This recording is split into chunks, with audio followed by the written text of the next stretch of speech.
All right, welcome to the relationship show. This guy writes his post, fiance wants me to give up alcohol permanently. I'm in love with this wonderful girl. She has one condition, that I quit alcohol after marriage. She doesn't want me to have it for health reasons. This came up now as I was telling one of our drunk stories and this topic was raised. That, to me, in that situation, in that environment, when you're talking about some kind of drunk story that probably wasn't maybe communicated the best way it could have been, or some kind of like irresponsible thing that she didn't really approve of, her saying that in that moment almost suggests that she's really testing you, and seeing what you're made of, or seeing if you're weak, or seeing if you're strong with your values. Because I mean, what's your situation is you're engaged to be married, and she wants to know that you are strong and can protect her, and that she can feel safe. Being safe and feeling safe is one of the biggest things women need to feel. It's one of the three biggest things: being safe, feeling understood, and then also feeling like seen and noticed and recognized.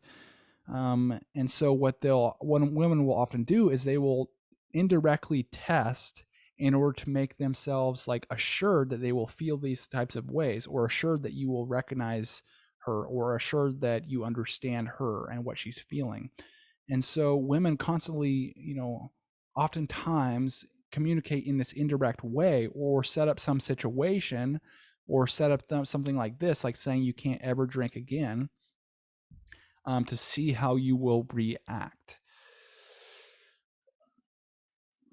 For background, I'm not an avid drinker, drink with friends twice a month whenever we meet. Also, I like to try out different kinds. This thing is very hard for me to comply, as I'm habitual to live on my own terms. Yeah, you don't want to live on her terms. It's like if you start agreeing to things like this, it's like, oh yeah, honey, I don't want to hurt your feelings and stuff like that. It's like, well, first it's going to be alcohol, then it's going to be your friends that you're hanging out with twice a month because they don't support you in that alcohol cause. And then it's going to be all your hobbies. It's like, oh, you can't do those anymore because that doesn't make me feel good. Or now it comes to the point where now you're doing all the housework along with that as well. And so it's like, don't agree to do these things just because she says like, oh, I don't like it when you do this. It's like, man, you act on your own mission and your own purpose and your own values and your own opinions. Because if you do that and you stay strong with those things, it makes you come across as or strong in her eyes. And when you come across as that, it makes her feel more safe. It's like the movie The Tourist with Angelina Jolie and Johnny Depp. There's that scene on the train when Johnny Depp's smoking that that fake cigarette, and she's like, that's disappointing or something like that. And he's like, what do you mean?